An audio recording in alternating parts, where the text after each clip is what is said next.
problème aujourd'hui, c'est que la vente de formation a une connotation absolument horrible. Tu veux pas m'aider avec le loyer ou tu vois ce sac? Bon, mais là tu les vois à 100 000. C'est genre j'aime pas ce comportement, tu vois, c'est juste pas grave. Ça fait quoi d'acheter une voiture à sa mère? Je pense que ça paraît plus incroyable que ça ne l'est vraiment. Parfois on était là en mode moi je fais faire un burn-out, toi t'étais en dépression. Ah, t'es en PLS, tu vois. Et c'est le problème aussi, je pense, de beaucoup de personnes, c'est qu'ils veulent devenir influenceurs trading avant même d'être trader. Là c'est le grand n'importe quoi.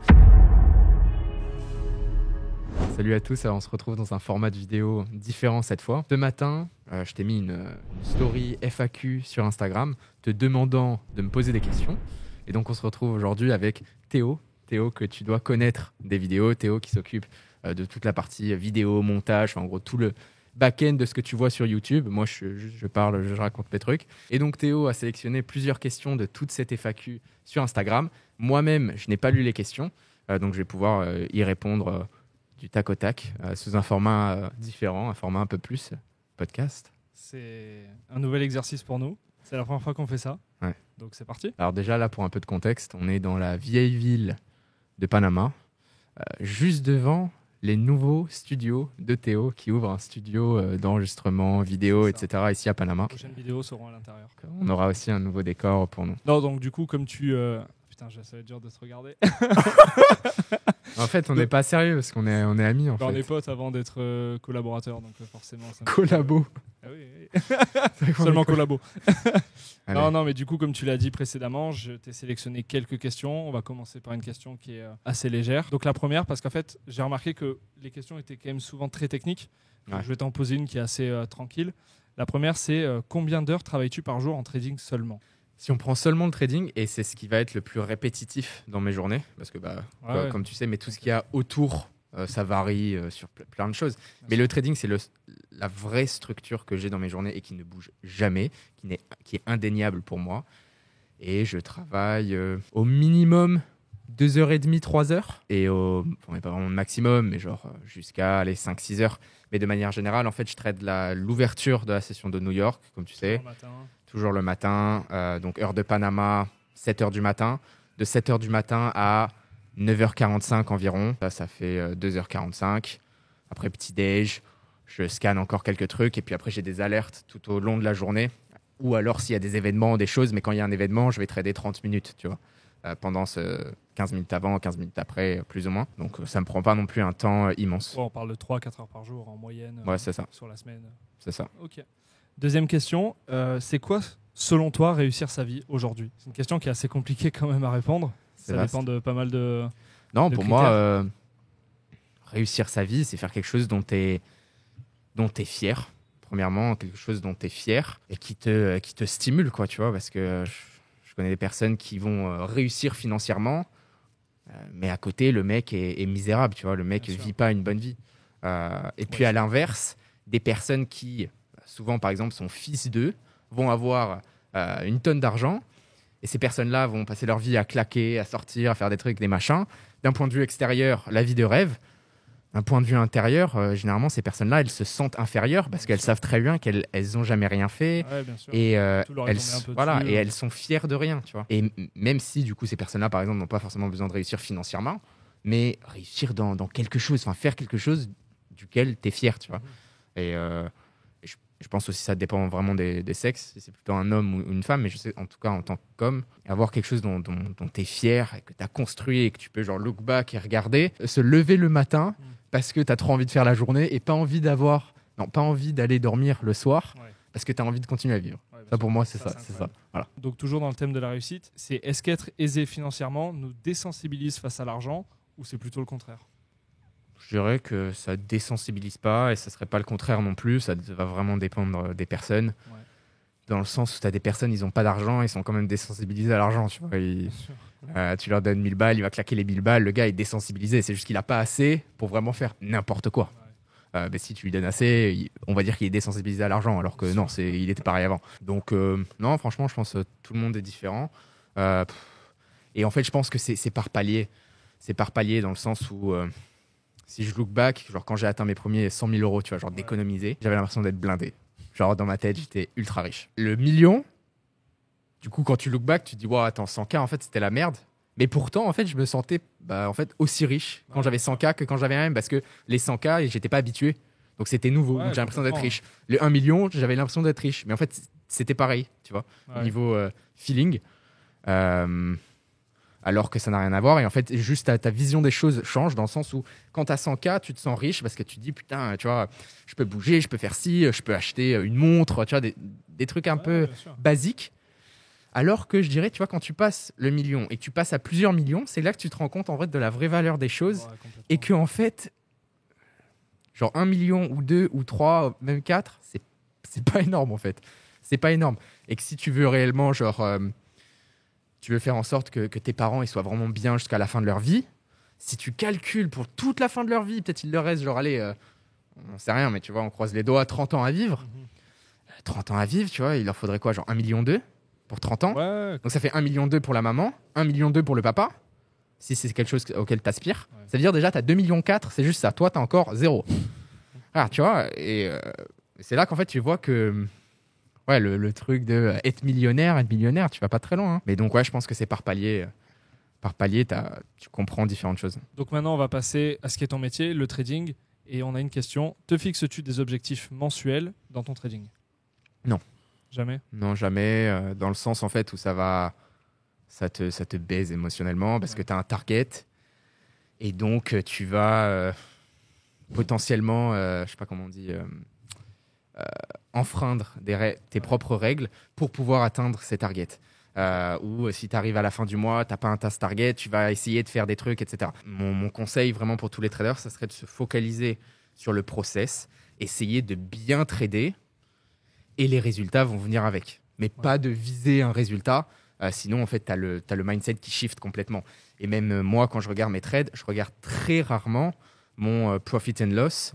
Que ça soit en pourcentage ou que ce soit en dollars, parce que tout de suite j'ai ce petit truc émotionnel qui vient, tu vois, parce que si je le vois juste en termes de facteurs de mon risque, etc., ça reste dans la théorie de bien trader, statistiques, mathématiques.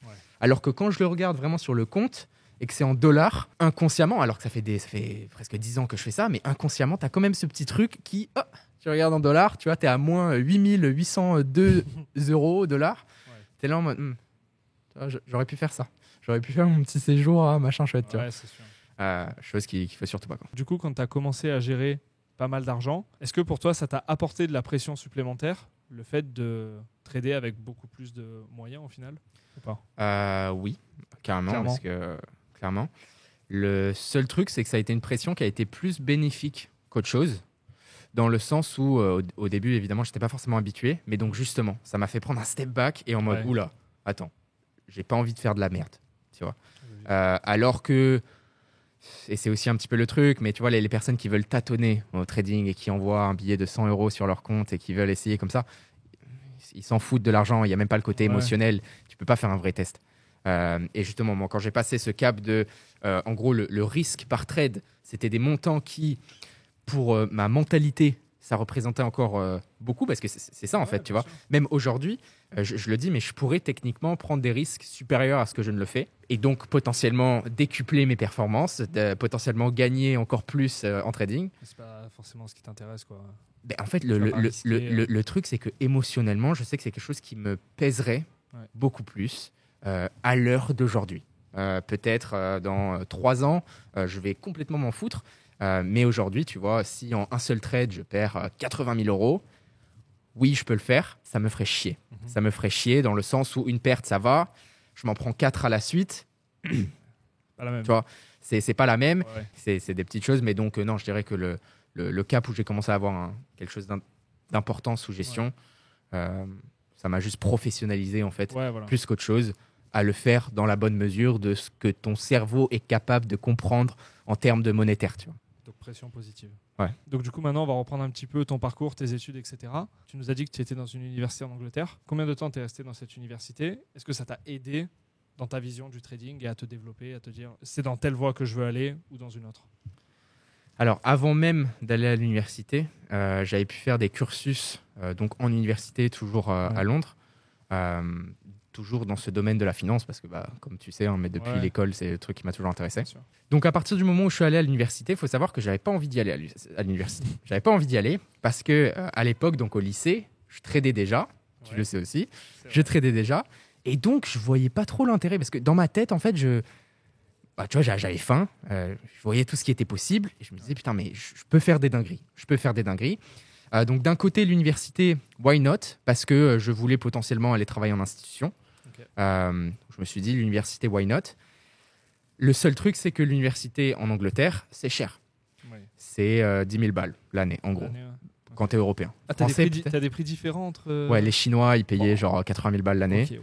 Moi, vu que j'étais anglais, je crois que c'était 9 500 pounds, si je dis pas de bêtises. Donc en gros, 10 500 €. Et donc en plus de ça, ça veut dire que si j'allais à l'université, mes parents n'allaient pas pouvoir payer 10 500. Donc c'était pour ma gueule en plus.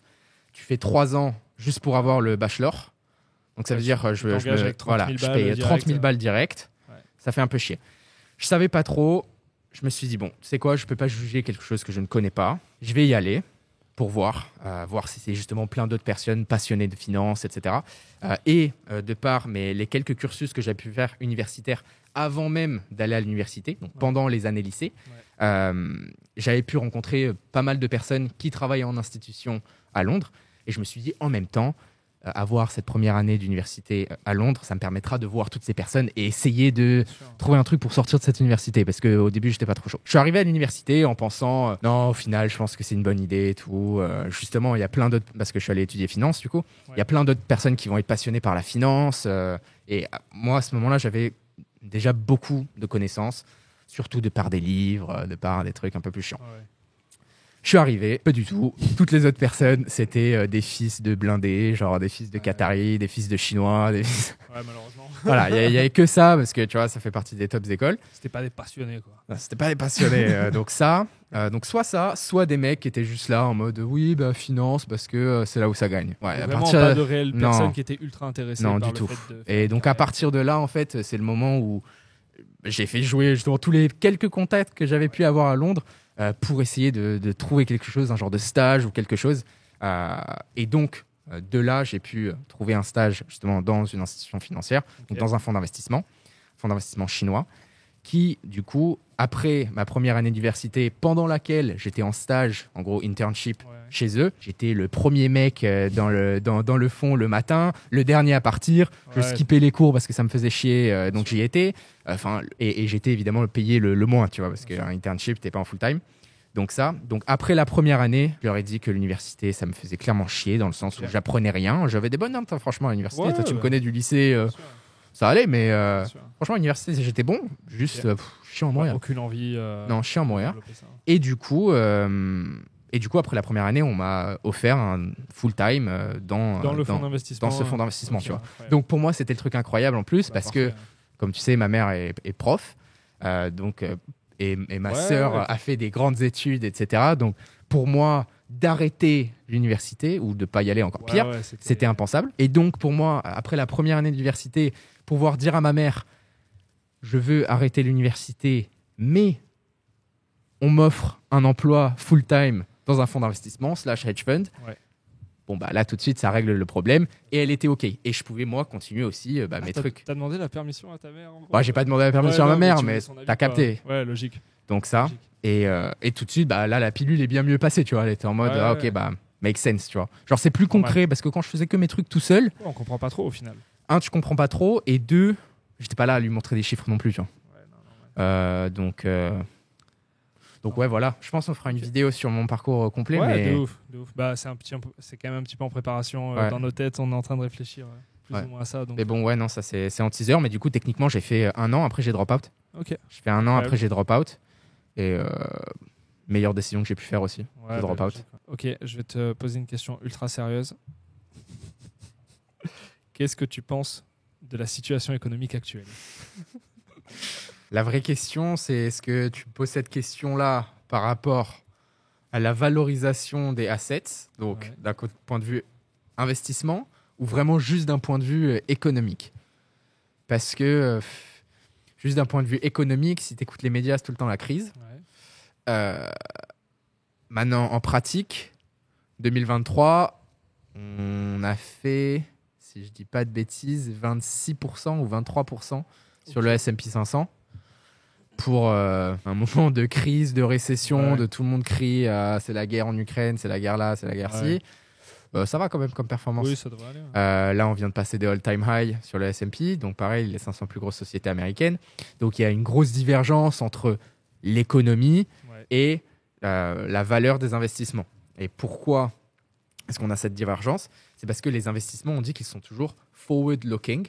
C'est-à-dire que les gens investissent pour ce qu'ils pensent qu'il va se passer dans le futur et pas par rapport à la situation économique actuelle. Donc, en fait, la valorisation que tu vois actuellement du S&P, des actions, des indices, de ce que tu veux, c'est pas causé par l'économie actuelle. Donc, la question de qu'est-ce que tu penses de l'économie actuelle, c'est par rapport à qu'est-ce qu'on pense de l'économie qui arrive. Et l'économie qui arrive est mieux que celle qu'on vient de passer. Donc, les gens achètent. Tu vois ce que je veux dire ? Et donc voilà, mais sinon, par rapport à ta question sur l'économie directe, ça en vrai, tu as juste à regarder les chiffres financiers. Tu regardes les PIB, tu regardes les PMI, tu regardes l'inflation, tu as ta réponse. Quoi. Et donc ça dépend aussi des économies. Question un peu plus perso, combien tu dépenses par mois ? En termes de dépenses vraiment perso, parce qu'encore une fois, comme tu sais, il y a des trucs bise, etc., machin, mais ça n'a rien à voir. Mais vraiment perso, je calcule tout à l'année, donc je sais exactement. Ma moyenne annuelle sur 2023, elle est à 16 000 ou 16 500. Par mois ? Par mois. 16 000, 16 500 par mois. Donc ça inclut, on va dire, mon minimum. C'est quasiment impossible pour moi de dépenser moins de genre 11, 12 entre loyer, voiture, staff, bouffe. C'est vrai que tu as pris beaucoup de staff depuis 2023, donc ça a dû augmenter drastiquement. Et quand on dit staff, c'est staff perso. C'est pas staff business, c'est machin. De ménage, coach. Moins de 11 000, impossible. Moins de 11 000, impossible. Et puis maximum, ça va aller chercher 40. Quand tu fais des voyages. Mais voilà, tu vois, sud de la France, fiesta, délire comme ça. Et donc la moyenne, elle est à 16,5. Nouvelle question personnelle. Est-ce que ton entourage a changé depuis que ton lifestyle est différent ? Est-ce que tu as eu des pertes d'amis, des gens qui ne comprenaient pas, même de la famille, des michtos, enfin bref, le classique quoi. Franchement, pas de ouf. Enfin, en gros, tes cercles changent, mais c'est évident. Dans le sens où si tu vis dans une tour où les apparts sont ultra chers, tu vas rencontrer que des gens qui payent un appart ultra cher.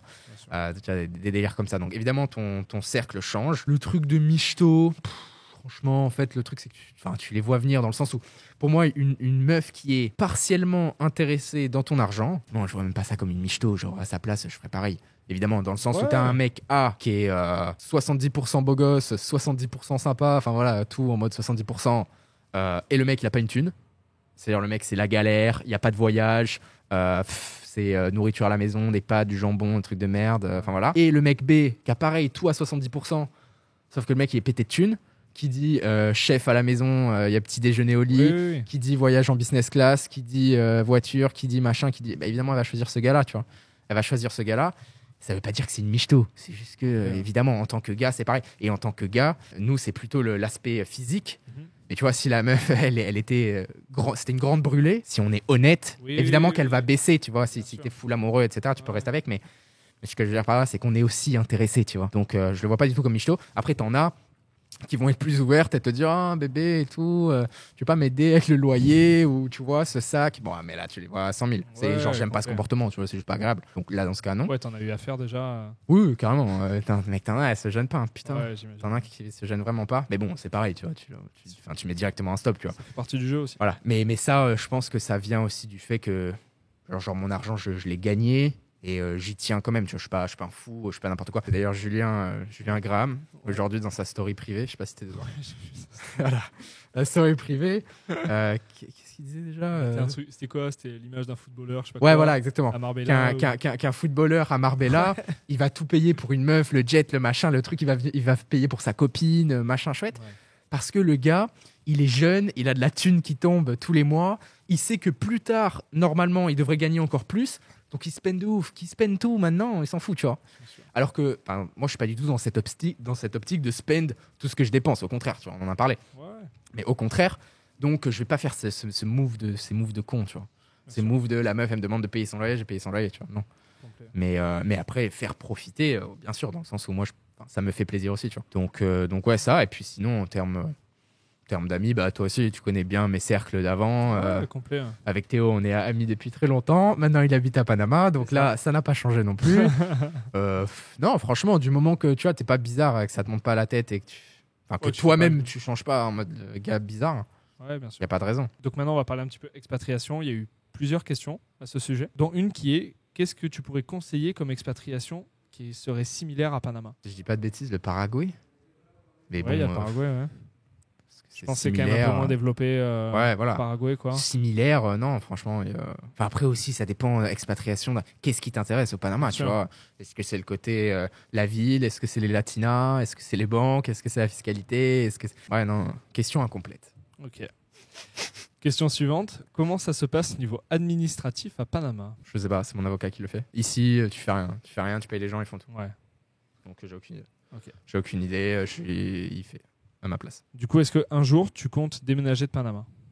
Dans ma vie entière, oui, je pense. Tu penses, ouais. Dans ma vie entière, oui, je pense. Après, là, en fait, là, tout de suite, c'est juste que pour mon développement actuel, c'est parfait. Tu te sens trop bien? Je me sens trop bien. J'ai tout ce que je veux. Non, franchement, j'adore cet endroit. Okay. J'adore cet endroit. Après, quand j'ai 50 ans avec des gosses et que si et que ça... Le truc, c'est que ça va trop changer. Enfin, tu peux pas dire dans 20 ans, je serai là. Parce que donc, j'ai absolument aucune idée, mais j'ai aucune attache, on va dire. Enfin, si j'ai envie de me barrer, je me barre, quoi. Ouais, bien sûr. Pas de souci. Petite question qui nous concerne tous les deux, parce que c'est moi qui fais tes productions, du coup. À quand une nouvelle vidéo du style 24 heures dans ma vie? Que t'enverrais une nouvelle déjà? Une nouvelle 24 heures dans ma vie? Ouais. Ça peut s'adapter un peu partout. Ça mange pas de pain. Mais je pense que la prochaine grosse vidéo qu'on fera, c'est la vidéo sur mon histoire. C'est la plus demandée. Ouais, voilà, c'est la plus demandée depuis longtemps et je n'ai jamais trop développé sur ce sujet-là. Peut-être New York, on pourrait faire un 24 heures dans ma vie à New York. Ça pourrait être pas mal. Si on y va en courant 2024 ou quoi. Voilà. Question suivante qui a à voir avec le trading. Quel a été l'événement, le changement qui t'a permis de passer à un step dans le trading? Je dirais il y en a deux. C'est mon short sell sur la livre sterling en 2016. Le fameux, qui m'a fait passer un cap de argent sérieux. Okay. Quand je le méritais pas encore, la vérité. Dans le sens où ça s'est bien passé, mais ça aurait pu aussi très mal se passer. Bien sûr. Ma gestion de risque n'était pas top à cette époque. Et sinon, mon intégration en institution, dans le sens où ça m'a énormément appris. Ouais. Ça m'a énormément appris et ça m'a vachement professionnalisé, en fait. Ça m'a vachement professionnalisé et surtout aussi, ça m'a... Tu sais, en fait, je pense un des problèmes qu'il y a pour beaucoup de traders, genre débutants, retail et tout, c'est qu'aujourd'hui, en ligne, il y a tellement de charlatans, il y a tellement de services, de merde, de trucs, de scams. En fait, et dès que tu entends trading, c'est scam. Ouais, l'image est salie, quoi. Et donc, les gens qui veulent vraiment se chauffer, qui veulent se lancer dans le trading, ils vont peut-être faire les choses bien. Et c'est un business qui prend du temps, qui est difficile en réalité. Ouais. Et ils vont peut-être dans la bonne direction. Mais après 6 mois, ils sont peut-être toujours pas rentables, ils sont toujours perdants. Et donc là, tu regardes, tu reprends un pas de recul et tu te dis mais attends, mais toute l'industrie, c'est du scam. Enfin, en gros, le trading, c'est n'importe quoi. Je connais personne qui gagne sa vie comme ça. Donc, c'est n'importe quoi, c'est faux. Tu vois. Et moi, le fait d'être en institution, c'est ce qui a tout changé dans le sens où, non, c'est bien vrai, en fait. C'est bien vrai. Lui fait ça, lui fait ci. Ça fait des années qu'il fait ça. Enfin, tu vois, c'est en mode normal. Ouais. Et donc, je pense à aussi normaliser, en quelque sorte, le fait de pouvoir gagner sa vie comme ça. Ouais. Et qui, comme je le dis, aussi m'a énormément professionnalisé dans le sens où je pouvais voir. Tu vois, aussi un autre truc des traders un peu plus débutants retail, c'est qu'ils pensent toujours les banques, ils veulent nous voler notre argent, comment trade les traders en banque, nanani nanana. Bon, j'ai pu le voir en face to face, tu vois ce que je veux dire. Donc j'ai plus non plus ces préconditions ou ces excuses, tu vois, que beaucoup de personnes vont avoir pour leur propre perte. T'as mis combien de temps pour apprendre le trading? Analyse technique, juste commencer le trading en analyse technique, ça t'a pris combien de temps? Juste l'analyse. C'était il y a tellement longtemps, je t'avoue. Ouais. Tellement longtemps. Ok. C'est pas question de merde. Question de merde, c'est juste que j'ai pas de réponse intéressante. Je sais même plus. Est-ce que selon toi, c'est possible de faire des études et de devenir trader en même temps? Oui, non, ça dépend même pas des études, mais oui, bien sûr. Après, le seul truc, c'est si tu fais des études de médecine et tu essaies de devenir trader à côté. Ouais, c'est pas le meilleur plan, quoi. Bon, alors, c'est peut-être pas le meilleur plan, même si à la limite, c'est pas tant le problème que je vois. Le problème que je vois, c'est pourquoi tu fais médecine du coup. Enfin, si tu veux vraiment être trader, qu'est-ce que tu fous à faire médecine? Tu vois, c'est sur ça, moi, qui a aucun sens. Et du coup, te poser la question, est-ce que tu veux réellement être trader parce que c'est quelque chose qui t'intéresse, c'est un métier que tu veux faire, ou est-ce que tu veux faire trader parce que tu as vu une vidéo sur YouTube ou quelqu'un sur Instagram et tu as envie de faire de l'argent sur le côté. Si c'est ça, c'est peut-être pas le meilleur plan, non? C'est une question qui concerne toujours les études. Selon toi, quelles sont les études vers lesquelles on peut se diriger pour être trader en France? Je vous invite à aller checker cette vidéo. Celle-là ou celle-là? C'est celle-là. Cette vidéo sur les études à faire pour devenir trader. Ce sera plus complet que ma réponse actuelle. C'est mieux d'être retail, de travailler en prop firm ou dans un hedge fund? Tout dépend de tes objectifs. Ouais, tout dépend de ce que tu veux faire. Et puis la barrière à l'entrée n'est pas la même non plus. Là, la manière dont la question est posée, c'est en mode j'hésite à soit passer un challenge prop firm, soit aller travailler dans un hedge fund. Et travailler dans un hedge fund, ça va pas être aussi simple. Ça va pas être aussi simple. Ouais, non. Question lifestyle, pourquoi pas. Quelle est ta prochaine voiture que tu aimerais avoir? On en a parlé longuement fin de l'année dernière. Alors en fait, je suis dans un grand dilemme. Je suis dans un grand dilemme parce que à Panama, comme c'est les routes, elles sont éclatées. Donc ici, j'ai la Panamera GTS. Pour ici, voiture parfaite, incroyable. Ouais. J'aimerais des trucs plus énervés. Mais à Panama, le problème, c'est que déjà, il n'y a pas beaucoup de voitures qui sont énervées. Donc, déjà, avec la Panamera GTS, je sors du lot. Mais alors, si je prends un Urus ou quoi, je fais vraiment comme un cheveu sur la soupe. Donc, peut-être pas le meilleur plan en Amérique latine, de 1. De 2, la revente. Un peu une sauce. Ouais, compliqué. Ouais. On n'est pas à Dubaï. Donc ça. Et puis, l'état des routes, si je voulais une voiture sport, c'est une galère. Donc, l'idée que j'avais, c'était d'acheter une voiture de ouf pour le sud de la France pour quand je vais en été et la laisser là-bas et donc prendre une voiture qui décote pas trop et donc dans laquelle je mets pas trop de kilomètres à l'année et donc elle garde sa valeur, etc. Je pensais à une GTC 4 Lusso avec le V12, Ferrari V12, 4 places, incroyable. Soit ça, soit 911 Turbo S, quitte tes cartes. Depuis toujours. Hein. Énervé. Depuis toujours, tu me parles de ces 911 Turbo S, tes cartes. Ouais, non, incroyable. Ouais. Et le seul truc qui me fait chier, c'est que j'y suis 3 semaines à l'année, tu vois. Donc oui, c'est sympa quand j'y suis. Après. Ou alors tu prends vraiment une voiture qui, tu sais, va exploser en termes de valeur. Dans ce cas-là, ça peut être intéressant. Mais ouais, les autres trucs que je kiffe, c'est la 812 GTS. Dingue. Voilà, et Aventador. Mais mec. Elles ont déjà trop explosé pour que ce soit. Déjà peut-être, mais le truc, c'est que c'est tellement pas pratique.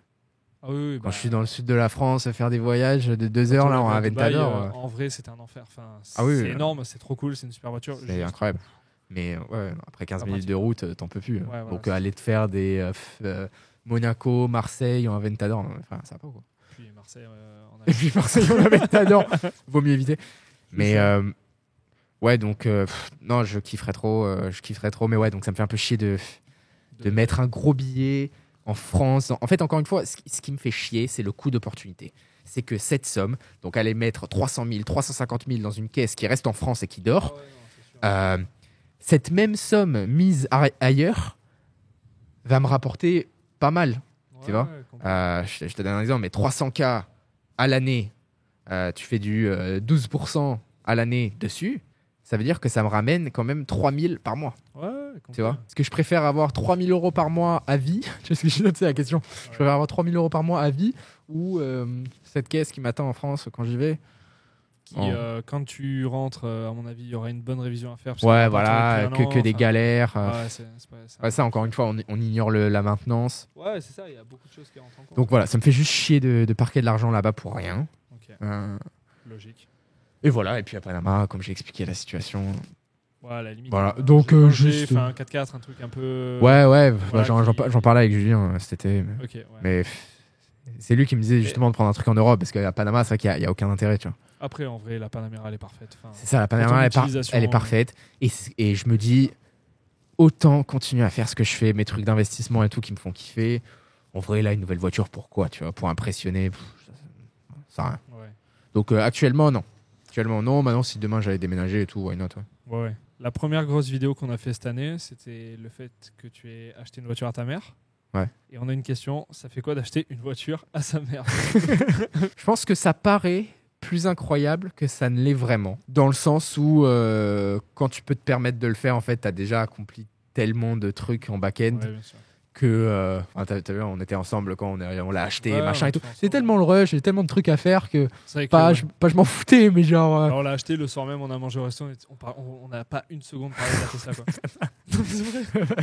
Voilà, quand les gens se posent cette question-là, c'est à leur niveau actuel, ça, c'est genre une dinguerie. Mais en fait, si tu as ce niveau pour faire ça paraît plus être une dinguerie. Après, évidemment, il n'y a que, je trouve, quand tu prends un step back, que tu te rends compte que, bon, quand même, c'est une dinguerie, tu vois. Quand même, c'est une dinguerie. Et genre, ma mère, par exemple, me le rappelle que c'est quand même une dinguerie. Dans le sens où, pour elle, c'est vraiment pas normal. Elle t'a fait des retours là-dessus Ouais, elle est trop contente, tu vois. Mais elle est vraiment trop contente. Elle a vendu la voiture, d'ailleurs. C'est vrai? La classe A. Ok, marrant. Elle l'a vendue, je l'ai eu au téléphone hier, ou aujourd'hui. Mais ouais, elle l'a vendue. Ils lui ont repris 900 €. Ah, mais genre dans une casse ou un truc comme ça? Ou c'est vrai qu'ils l'ont acheté? Non, un garage. Parce qu'on avait regardé en plus en mode. Ouais, mais elle voulait pas la vendre à un particulier parce qu'elle avait peur de genre scam, tu vois, en gros. Voilà, donc vu que la voiture avait des problèmes. Donc, elle voulait pas le vendre à un particulier. Elle allait voir des garages, on lui a proposé genre 200 balles, 300, 400 et tout. Et il y en a un qui lui a proposé 900. Ok, bon, ça va. Donc elle a pris 900. Nickel. Donc elle est contente. Et non, mais sinon, genre, elle est trop contente avec la voiture, tu vois. C'est bon, elle s'en sort avec l'iPhone et tout. Ouais, avec l'iPhone, le good. Ouais. Ah, trop bien. Non, donc non, ce que ça fait... Non, quand même, ultra fier. Ultra fier et juste ça... Moi, je le vois plus comme un checkmark, tu vois. Un checkmark, mais encore une fois, c'est ce que je disais, mais plus tu as d'argent, plus ta vision des choses, elle augmente. Et du coup, acheter une voiture à sa mère, pour moi, signifie pas mettre la daronne à l'abri, tu vois. Ouais. Vraiment loin de là, quoi. J'ai acheté... un déplaçoir à ma mère. J'ai acheté un moyen de transport à ma mère. Ouais, voilà, c'est ça. Ouais, c'est vraiment juste ça. Ouais, complet. Ce que tu as le plus appris en ayant travaillé en institution, c'était quoi? Ça serait le côté fondamental, je dirais, donc le côté étude de l'économie, dans le sens où en fait tous les matins on avait des market calls avec tous les différents desks, tu vois, donc il y a le FX desk, equity desk, bonds desk, et en fait tout le monde a sa propre spécialité, tout le monde trade son propre truc, et tous les matins on avait un market call où tout le monde partage tous ces trucs, tu vois. Et c'est là encore une fois où les traders retail voient pas ce côté-là, mais ils pensent tous comment les traders en institution trade, etc. Eux, ils utilisent pas ça. Mais frère, la question elle est même pas là. La question, elle est que tu as, je te donne un exemple, 15 personnes qui vont analyser le marché. Chacun analyse quelque chose de différent. Tout le monde met en lien ces informations. Ouais. Tu peux imaginer que ça va être plus complet que toi, l'analyse que tu as fait en 2 spies en 20 minutes le matin. Tu vois. Et donc voilà, c'est juste que tu as plus d'informations, tu as plus de data. Et c'est ce que ça m'a fait me rendre compte, tu vois. Et que les traders en institution ne tradent pas juste avec des indicateurs, etc. Mais tradent réellement avec des raisons, des choses qui se passent. En fait, il y a une vraie réflexion derrière. Tu vois, ouais, bien sûr. Qu'il n'y a pas, en fait, dans quasiment tout le trading qu'on voit en ligne. Ouais, complet. D'ailleurs, tu es un des seuls à en parler de tout ça, de l'analyse fondamentale, etc. Donc, il n'y en a pas beaucoup. Hein? Il n'y en a pas beaucoup, ouais, complet. Tes conseils pour créer et développer une communauté, un personal brand? Parce que c'est vrai que tu es quand même beaucoup actif sur les réseaux, Insta, YouTube. Et au final, ça occupe aussi une bonne partie de ton temps. Ouais. Donc, comment est-ce que tu développes tout ça et qu'est-ce que tu conseilles? Je dirais, fais quelque chose que tu kiffes. Parce que sinon, dans la durée, ça va être compliqué. Ouais. Ça. Et quand tu builds une communauté, essaye pas de prendre les gens pour des cons. Le plus gros truc. Parce que même combien il y a de personnes qui ont même réussi à build une certaine communauté. Donc, ils ont fait le travail le plus dur. Et après, ils ont pris les gens pour des cons. Et du coup, ça a annulé tout le travail qu'ils ont fait. Parce qu'en fait, c'est tellement simple de se griller. Tu vois. Et souvent, en fait, c'est des gens qui font un cash grab. Ou, tu vois, parce que quand tu as une communauté, tu as l'opportunité de la monétiser, évidemment. Mais du coup, il y a plein de gens qui font n'importe quoi pour la monétiser et qui seraient prêts à tout.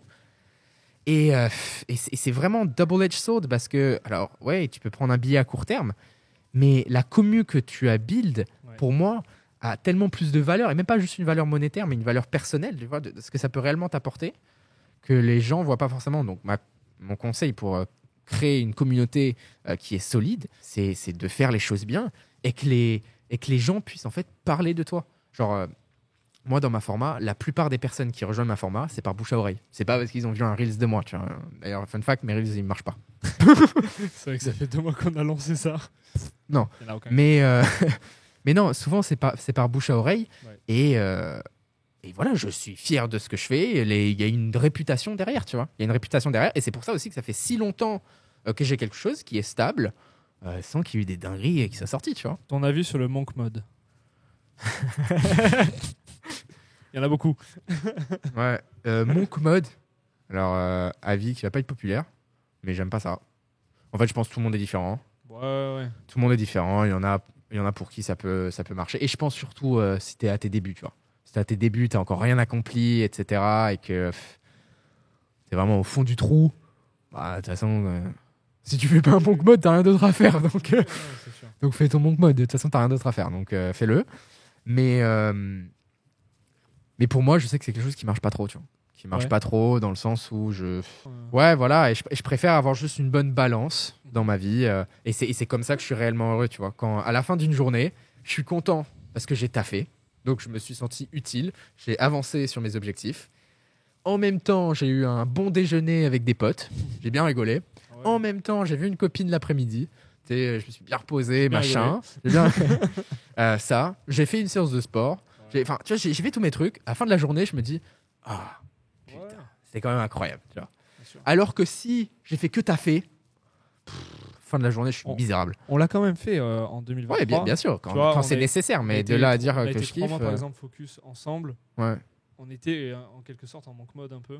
Ouais. Mais voilà, tu fais pas ça sur une année. Enfin, tu restes. Mais oui, mais justement, tu vois. Et pour moi, c'est toujours une histoire de balance. Ouais. On était sur un extrême en quelque sorte. Et pour moi, en fait, le monk mode, c'est ça le problème du monk mode, c'est que tu vas dans un extrême. Tu vas dans un extrême qui est full focus, machin chouette, qu'on a fait, en effet. Et du coup, quand on a arrêté, il y a eu quoi? Il y a eu le truc inverse qui est venu balancer tout. Bien sûr. Et putain, tu vois, genre, moi, mais d'ailleurs, ça nous a fait drôle. Hein. Ah oui, bien sûr. Quand on avait terminé tout ça, on était là en mode. Ah, ok. Au passage, on parle du tournage de la formation Smart Finance voilà, Pro. Ça nous a pris quoi, 3 mois? Ouais. Enfin, en gros, du tournage. Du tout premier. De la toute première vidéo à la sortie, ça nous a pris même bien plus longtemps. Ouais, et puis en plus, quand on dit 3 mois, c'est 3 mois énervés. Hein. Ouais, genre 6 jours sur 7. Ouais. 6 jours sur 7, 15 jours de vérif, tous les jours, enfin bref. Voilà. Dingue. Et moi, je me souviens qu'en juin, une fois que tout est sorti, on bossait 80 heures semaine pendant 4 mois. Moi, j'étais perdant sur mon trading en plus. Voilà, donc tu peux voir comme ça affecte. Ouais, c'est ça t'impactait vraiment beaucoup. Et en fait, on est arrivé, mais même fin juin, juillet, on n'était pas bien. Et je crois que tu en parlais dans des vidéos. Ouais, bah en plus, comme je disais, j'enchaînais les pertes et tout. J'étais pas en dépression. Mais bon. Et plusieurs fois, on était là en mode moi, j'ai failli faire un burn-out, toi, t'étais en dépression. T'es en PLS. Donc, faut faire gaffe, faut balancer. Ouais, c'est ça. Donc, pour moi, c'est plus ça. Si t'as déjà accompli certaines choses, etc., pour moi, ma façon de fonctionner, ça marche mieux d'avoir une balance que d'aller dans un extrême de monk mode, me mettre en mode déter, pour après avoir un revers de la balance, partir en couille, faire des fêtes pendant un mois. Ça peut te baiser beaucoup plus que ça peut t'apporter. Je préfère la stabilité largement que le... Et je pense d'ailleurs que le fait que j'aime pas le monk mode, ça vient peut-être du trading, indirectement. Parce que en vrai, mon cerveau, il est formé par rapport au trading, mais à balle, parce que c'est tout ce que j'ai toujours fait. Ouais. Et genre, faire un monk mode en trading, il n'y aurait aucun putain de sens de faire ça. Et encore une fois, en fait, dans le trading, il faut avoir ce truc d'équilibre, d'être régulier dans la même chose, équilibré, et pas aller sur un extrême. Tu vas sur un extrême, t'es sûr, tu vas te faire allumer. D'accord. Pourquoi est-ce que tu as voulu devenir influenceur en trading? En fait, j'ai pas voulu devenir influenceur trading. Genre. C'est venu un peu... c'est venu comme ça par hasard, dans le sens où au tout début, c'était un compte Instagram. Enfin, YouTube, YouTube, ça fait pas si longtemps. YouTube, ça fait pas si longtemps. Août 2020, je crois, on a commencé sérieusement à poster une fois par semaine. Ouais. Mais non, sinon avant, c'était un compte Instagram où je mettais des trucs. Lifestyle, je m'en souviens. Ouais, voilà, full lifestyle, tu vois, parce que normal, tu passes de t'as pas forcément trop d'argent à. Je peux me permettre un peu plus de choses. Donc, même si c'était pas forcément énorme, mais. Oui, mais à cet instant de ta vie, c'était ça, beaucoup... Exactement. Donc moi, ça a juste commencé comme ça. Ça a juste commencé, je mettais des photos lifestyle à l'époque en plus où. Il n'y avait pas tous les trucs de réseau, de trading, lifestyle. Un peu aux prémices non, j'étais vraiment un des first. Hein. Vraiment un des first. Il y avait un peu aux US et au UK. France, pas du tout. D'ailleurs, moi, c'était tout en anglais. Hein. À la base, tous mes trucs, j'ai jamais fait de trucs en français. Même YouTube aussi. YouTube, j'ai fait anglais. Et donc à la base, je voulais pas du tout devenir ça en fait. Moi, là, je suis parti du trading. Puis après, j'ai partagé mes résultats. Et le fait de partager ces résultats-là m'ont amené de la communauté. À une époque où c'était plus facile de développer une communauté. Aujourd'hui, ce serait plus compliqué. Et c'est parti de ça en fait. Mais j'ai jamais voulu devenir un gourou du trading. Tu vois, et c'est le problème aussi, je pense, de beaucoup de personnes, c'est qu'ils veulent devenir influenceurs trading avant même d'être trader. Donc tu vois, ils vont commencer une chaîne d'influencing trading, alors que le gars il est encore au début. Ils n'ont pas suffisamment d'expérience. Non, il y a encore rien à faire, tu vois. Ils n'ont pas d'expérience. Et c'est parce que le gars veut faire ça, tu vois. Prochaine question, c'est quoi pour toi le vrai lifestyle d'un trader ? Bah tu le connais, toi, parfaitement. Oui, très bien. Mais non, en vrai, pour moi, le vrai lifestyle d'un trader, c'est en semaine, t'es calme. Non, regardez la vidéo. Ah oui. C'est ça en fait. Regardez la vidéo Trader versus réalité qui s'affiche juste ici. Ouais. Non, vidéo qui est marrante en plus. Je vous conseille de la regarder. C'est que du ton de c'est sur le ton de l'humour en vrai. Mais non, mais sinon, le vrai lifestyle d'un trader, c'est en vrai en semaine un peu chiant. Chill dans le sens le où soir où tu vas pas faire d'extra. Non. Tu vois, jamais de dinguerie, jamais de discothèque le mercredi. Discothèque. Non, mais non. Donc non, pas trop d'excès ou de dinguerie la semaine. Ok. Même, tu vois, genre si je fais des petits voyages, des trucs, en vrai, ça me fait un peu chier de le faire en semaine.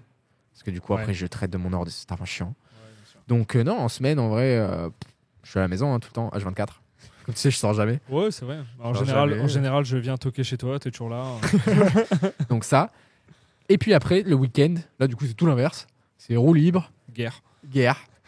Non, mais tout ce que... Oui. Non, en fait, le samedi, je peux me réveiller plus tard. Dimanche, je peux me réveiller plus tard. Ouais, tu sors, tu manges avec des potes. Donc, week-end, je ne fais rien. Après, lundi, rebelote. Ouais, c'est sûr. Donc, c'est pas trop comme dans les films. Est-ce que tu gagnes plus avec ton trading actif ou avec tes investissements passifs ? Alors, ce qui est assez intéressant, c'est que vu que j'ai un patrimoine plus important dans mes investissements passifs aujourd'hui, les retours que je suis capable de faire sont aussi importants par rapport à il y a 4 ans, tu vois. Donc, en fait, ces deux revenus-là pas se balancent parce qu'au bout de l'année, le trading actif va quand même prendre plus de valeur que mes investissements passifs à l'heure d'aujourd'hui. Okay. Mais ce qui est extrêmement intéressant, c'est que dans les deux cas, c'est des revenus qui sont variables. Les revenus dans l'investissement, c'est variable. C'est un taux fixe, mais quand on prend le portfolio total, c'est pas le cas. Et mes revenus trading, pareil, j'ai pas un salaire mensuel. Tu vois, ça dépend de mes performances. Mais du coup, ce qui est vachement cool, c'est que c'est deux revenus qui ne sont pas corrélés. Tu vois, dans le sens où si tu investis, je fais une connerie, dans les actions américaines et que tu investis dans les actions françaises, si les actions américaines ont perdu 20% pendant l'année, je peux plus ou moins te garantir que tes actions françaises n'auront pas fait plus 20. Tu vois, impossible. Elle est peut-être moins 10, mais bon, ça va être plus ou moins la même chose.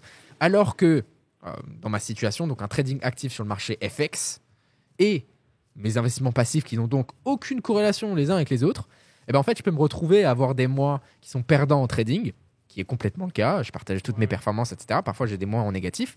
Mais pendant ces mois en négatif, je peux très bien avoir mes investissements qui, eux, ont vraiment très bien performé. Du coup, finalement, au bout du mois, je suis très bien, tu vois.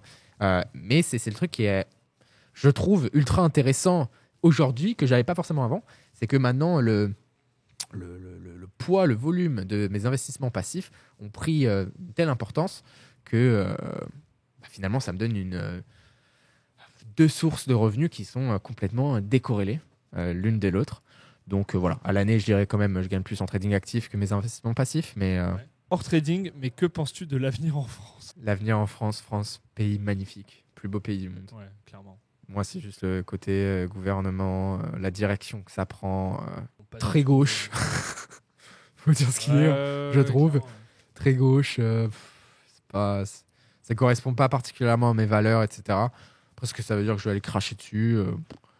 Plus encore une fois, en fait, je m'en fous. Je vais aux endroits où qui te plaisent et voilà, où j'ai besoin d'être. Chacun est là où il veut être. S'ils sont contents en France, c'est très bien. Écoute, je te verrais rentrer en France dans cette situation actuelle. À vivre full time. Ouais. Juste pour le temps déjà, tu n'y arriverais pas, je crois. Ouais, non, chiant. Les saisons et tout. Ouais. En fait, moi, je trouve la France. Encore une fois, quand je te dis la France, je parle pas du centre, je te parle pas du sud-ouest, je te parle pas de ces endroits-là, mais entre Paris et le sud-est de la France, je trouve il y a certaines dates, certains mois de l'année, genre voilà, qui sont incroyables. Ouais. Genre c'est une dinguerie, c'est fou. Après il y a beaucoup d'autres mois, chiant à mourir. Ouais. Genre pourquoi être là-bas quoi. Ok. T'as vraiment d'autres endroits. Question suivante du coup. Quelle est pour toi la chose qui t'aura rendu le plus heureux dans ta vie? La liberté. Non, vraiment en fait dans le sens où savoir que je peux faire ce que je veux, quand je veux, où je veux. Okay. Est-ce que ça veut dire que je le fais et que je fais des dingueries à partir au Japon et des trucs comme ça? Non, parce que je choisis de travailler, de faire mes trucs, etc. Ouais. Mais d'avoir cette liberté de tous les matins, quand je fais quelque chose, je sais que je le fais parce que techniquement j'ai envie de le faire et personne me force à le faire. Si j'ai pas envie de le faire, je le fais pas. Tu vois. Ça pour moi c'est le plus gros truc. Donc la liberté dans ce sens et la liberté aussi de savoir que je suis un filet de sauvetage à, tu vois, par exemple ma famille, etc. Ouais. Où je sais que moi je peux résoudre tout financièrement. Ouais. Mais du côté familial aussi. En fait, peu importe ce qui se passe, s'il se passe une dinguerie à ma mère, une dinguerie à mon père, croise les doigts, machin. Mais je peux m'occuper de tout. Ouais. Et savoir ça, alors ça me donne une fierté et ça, c'est reposant, tu vois. Et pour moi, c'est le plus gros avantage d'avoir de l'argent. Et c'est pour ça que non plus, je suis pas dans cette optique de tout claquer, dans le sens où en fait, pas tout claquer et le placer et investir, avoir de la liquidité, etc. Ça me donne un état de bonheur, de bien-être tellement plus important. Ouais. Que d'avoir 4 caisses et une villa. C'est tellement reposant, c'est... ouais. Je dirais que c'est ça. Salut Elliot. Dis que tu te fais chier. Je repose ma question. Salut Elliot, comment gères-tu ta vie de trading et ta vie de relation amoureuse? Non, je priorise mes trucs pro avant quoi que ce soit comme copine. Ouais. Et elles le comprennent très bien, surtout si derrière il y a le porte-monnaie qui va avec. Elles ont tendance à comprendre et à faire un effort. Elles savent très bien pourquoi. Et généralement, j'ai toujours la blague le matin parce que du coup, comme je disais, je suis obligé de me lever avec mon alarme et tout, qui la réveille aussi. Ouais. Elle, généralement, elle reste à faire la grasse mat. Moi, je me lève, je vais à mon bureau et à chaque fois que je me lève, je dis bon, moi, je dois aller nourrir cette famille. Donc, non, ça, c'est ma priorité. Ouais. Qu'est-ce que tu penses du YouTube game francophone dans le trading? Alors, il y a de tout. Franchement, il y a de tout. Je ne vais pas parler de leurs skills en trading parce que, du compte, j'en ai aucune idée. Et il y a 1 million de manières de faire $1 million en trading. Genre, littéralement. Ouais. Donc, si quelqu'un a une façon de trader qui marche avec laquelle il est rentable, je ne suis absolument personne pour dire non, ça ne marche pas, ça c'est mieux, etc. Non, au bout du compte, le seul but pour un trader, c'est de faire de l'argent. Donc, s'ils font de l'argent, génial. Pour moi, dans le YouTube game français, je respecte ceux qui, ça se voit, qui taffent et qui veulent faire les choses bien. Ouais. Et il y en a. Il y en a, ça se voit, ils font les choses bien, ça se voit, ils taffent pour leur commu. Donc, encore une fois, j'ai aucune idée du back-end, de leur performance, de ci, de ça. Mais au moins, je vois des bonnes intentions. Tu vois, je vois des bonnes intentions et je vois un réel travail qui est fait de valeur. Et puis aussi, du coup, l'inverse. D'autres personnes où là, du coup, pas du tout. Il y en a beaucoup de ça, non? Ouais, alors, le YouTube game, j'ai l'impression qu'il a un chouïa plus propre que si on va Snap, TikTok, etc. Là, c'est le grand n'importe quoi. Mais bon, après, c'est ce que je dis souvent, mais quelqu'un avec un minimum de réflexion peut, de manière générale, faire la différence entre différents profils. Mais ça, c'est ce que je pense. La réalité, elle n'est pas trop comme ça. Quand je vois des gens qui se font arnaquer par des faux comptes à moi, qui les ont contactés sur Instagram, leur proposant un investissement de je sais pas trop quoi, machin, qui tombent dedans. Putain, mais frère, il y en a... franchement, je suis vraiment désolé pour eux, etc. Et genre, moi-même, je suis le premier, ça me fait chier. Ce matin, j'ai eu un avis 1 étoile Trustpilot d'un gars qui s'est fait arnaquer par un faux compte à moi. Génial, la vie. Mais je suis désolé, si même un truc aussi... quelque chose que je sais pas si je suis sur la lune, mais quelque chose qui me paraît aussi bateau que ça, je tombe dedans. Ouf, trading, ça va être compliqué. Hein. D'ailleurs, si jamais les gens vous recevez des messages et tout comme ça, n'hésitez pas à aller directement sur la chaîne d'Elliott. Il y a tous ces liens de réseau en description. Et en fait, regardez si les messages redirigent directement sur la conversation que vous avez avec le scammer et vous verrez que c'est pas du tout le cas. Quoi. Jamais il prendra le temps d'envoyer un message à un mec jamais random. Je vais aller te follow, t'envoyer salut, comment se passe votre trading. Ça n'a pas de sens, t'as autre chose à faire. Ouais. Voilà. Dans le groupe de l'informat, c'est autre chose. Mais... Ouais. Donc soyez ultra vigilants là-dessus et pensez à regarder à chaque fois sur YouTube, il n'y a pas 150 chaînes d'Elliott. Donc bon, voilà. Donc on a parlé du YouTube Game dans le trading, etc. Maintenant, on va parler un peu du système de vente de formation. Qu'est-ce que tu penses aussi de ce milieu-là? Encore une fois, on va de tout et de rien, mais c'est vrai que ton avis peut être hyper important là-dessus. Quoi. Alors, le business en lui, moi, je le trouve top. Le business en lui, je le trouve top parce que c'est de l'information que tu peux partager, scalable, et c'est un win-win. Pour moi, c'est clairement un win-win. Le problème aujourd'hui, c'est que la vente de formation a une connotation absolument horrible, une connotation d'arnaque, et les gens partent du principe vendeur de formation. Non, pas que dans le trading, hein, dans tout, en fait. Ouais, alors surtout les trucs money making. Ouais, voilà, dès que ça touche à l'argent. Dès que ça touche, parce que voilà, tu fais une formation sur comment devenir maçonnier, ou tu vois comment faire des trucs de voiture, ou j'en sais rien. Les gens ils vont être en mode, c'est de l'information, très bien. Maintenant, si c'est pour retaper des voitures afin de les vendre et gagner 3 000 € par mois, là, ça va être plus délicat. Et ce que je comprends totalement dans le sens où les gens en ont clairement abusé. Et le truc qu'on a aujourd'hui, c'est que ça a été très simple, surtout pour des gens peu scrupuleux de faire de l'argent en ligne. Toutes ces personnes-là vont utiliser leur argent en tant que preuve sociale. Sauf qu'aujourd'hui, juste avoir de l'argent, c'est pas une bonne preuve sociale. Proposer des formations et surtout des cash grabs, en fait. Des cash grabs avec lesquels ils vont prendre un billet. Et c'est des formations qui vont pas durer dans le temps. Évidemment, parce que ça se sait vite que son truc, c'est de la merde. Et c'est un peu ce que je racontais par rapport aux communautés. Mais c'est que si tu fais les choses mal, généralement, ça va pas durer longtemps. Et si tu fais les choses bien et que tu offres réellement de la valeur, que les gens sont réellement contents, moi, je trouve que le business de formation, c'est incroyable. Et moi-même, j'ai acheté des formations sur plein de sujets différents. J'ai acheté des formations YouTube, que j'étais intéressé par ça. J'ai acheté des formations IA, j'ai acheté des formations expatriation, machin chouette, sur plein de trucs. Et c'est des choses qui sont ultra utiles. Quoi. Qui sont vraiment bénéfiques. Qui sont vraiment ultra bénéfiques. Mais malheureusement, le terme vente de formation a vraiment un très, très mauvais truc. Et surtout, dans le trading, oui, encore pire. Parce qu'encore une fois, il y a plein de personnes qui veulent se lancer, pas dans le trading, ils veulent se lancer dans le business de vente de formation de trading. Et avant ça, il faut... Et en fait, il y a peu de personnes qui gagnent de l'argent avec la méthode qu'ils enseignent. C'est sûr. Ouais. À Panama, Julien, par exemple, il fait vraiment de l'argent avec Amazon FBA. Et après, il enseigne Amazon FBA. Je gagne de l'argent avec le trading, j'enseigne le trading. Mais il y en a plein, ils enseignent quelque chose qui eux-mêmes n'appliquent pas du tout. Complet. Et c'est le problème. Bon, je pense qu'on est arrivé un peu au terme de cette FAQ. Ça fait... Elle est à l'heure, ma montre. C'est incroyable. Ça fait 1h48 qu'on tourne. Il est 22h22. Voilà. Comme par hasard. Cet épisode sera sûrement divisé en plusieurs. On va voir ce qu'on va faire. Mais c'était intéressant. C'était intéressant. Première fois qu'on se pose comme ça. Je sais pas ce que tu en as pensé. Ouais, ça change. J'espère qu'on en refera. Honnêtement, ouais, ça change. De temps en temps. Dites-nous dans les commentaires si c'est quelque chose que vous aimez bien de voir un truc pas du tout scripté. Pas que mes vidéos soient scriptées de manière générale. Mais c'est vrai que c'est bien freestyle. Donc, sur ce, dites-le moi dans les commentaires si ça vous a plu. Allez checker toutes les autres vidéos de la chaîne qui n'ont rien à voir avec celle-là. Sur ce, c'était Elliott et Théo. Allez, ciao. Ciao les gars.